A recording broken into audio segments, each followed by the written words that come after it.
Hello everyone, this is doctor Vandana Malviya और आज हम स्टार्ट कर रहे हैं बहुत ही इंटरेस्टिंग और important topic syllogism.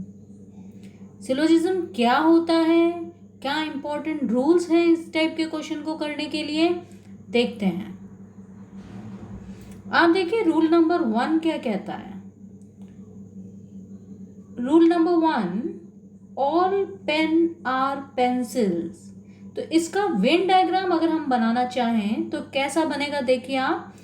All pen are pencil, सारे के सारे पेन पेंसिल हैं। इसका मतलब ये अंदर क्या हो गया, ये तो है पेन और ये सारे के सारे पेन, क्योंकि पेंसिल है तो ये बाहर हमने ड्रॉ किया वो सर्कल क्या रिप्रेजेंट कर रहा है, पेंसिल्स को।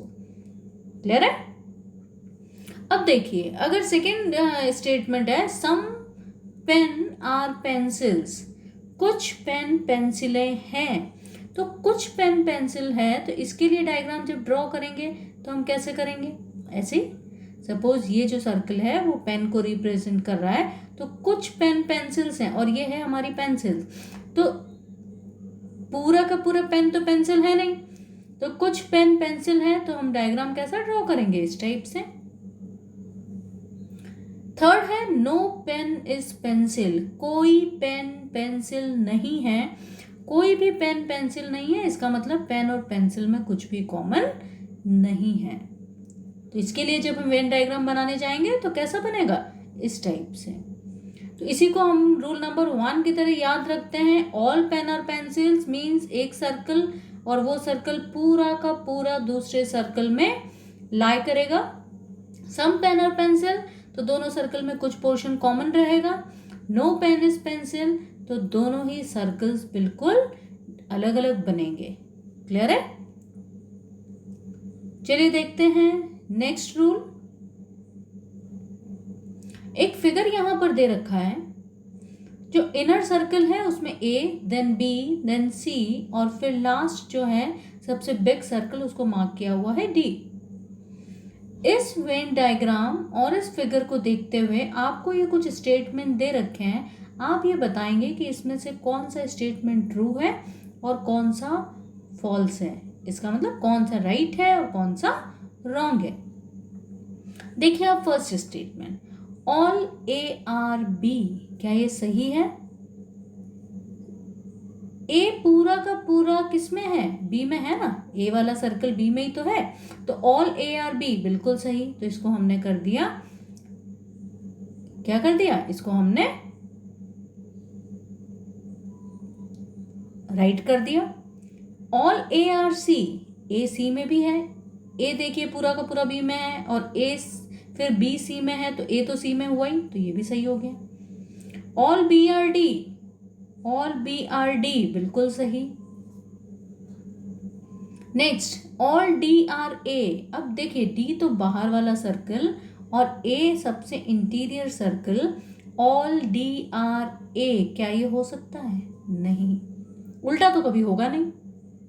अंदर वाला सर्कल बाहर वाले सर्कल में है तो ऑल ए आर डी तो सही बात है, लेकिन ऑल डी आर ए तो बिल्कुल गलत है। ऑल डी आर बी, ये भी गलत। ऑल सी आर ए, ये भी नहीं होगा। देखिए रिवर्स स्टेटमेंट कभी भी सही नहीं होगा।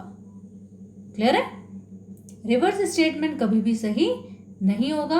अब अगला देखें आप, अगला स्टेटमेंट क्या कह रहा है, some A are D, some A are D. जब हम ये कहते हैं ना, यहां पर देखें आप कि ए किस में है, ए बी में है, बी सी में है और सी डी में, तो ए डी में तो है ही। तो ए और डी, अगर हम ये स्टेटमेंट कहें कि ऑल ए आर डी तो भी सही है और सम ए आर डी बोलें तो वो भी क्या होगा, सही होगा। तो ये रूल आपको ध्यान रखना है, अगर ऑल ए आर डी है तो सम ए आर डी तो होगा ही। ऐसे ही सम ए आर सी बिल्कुल सही। सम डी आर ए, अब आप देखें all D are not A but some D are A, D का ही तो कुछ पोर्शन ये अंदर है ना ए, तो सम डी आर ए, ये भी क्या हो जाएगा, सही। तो इस रूल नंबर 2 बहुत इंपॉर्टेंट है। एक डायग्राम के थ्रू आपको कुछ स्टेटमेंट का राइट और रॉन्ग अगर समझ आ गया तो जब क्वेश्चन आपके सामने आएंगे तो क्वेश्चन करने में भी इजी रहेगा। आप ये ध्यान रखिए, ऑल ए आर बी अगर ये सही है तो सम ए आर बी भी सही होगा। ऑल ए आर बी है तो ऑल बी आर ए नहीं हो सकता। इस टाइप के स्टेटमेंट आपको राइट और रॉन्ग चेक करने हैं according to the given diagram. इस वीडियो में इन्हीं दो रूल्स के साथ कंप्लीट करते हैं। नेक्स्ट वीडियो में सिलोजिज्म के कुछ और एग्जाम्पल डिस्कस करेंगे। Till then keep watching my videos. Thank you. Thanks a lot.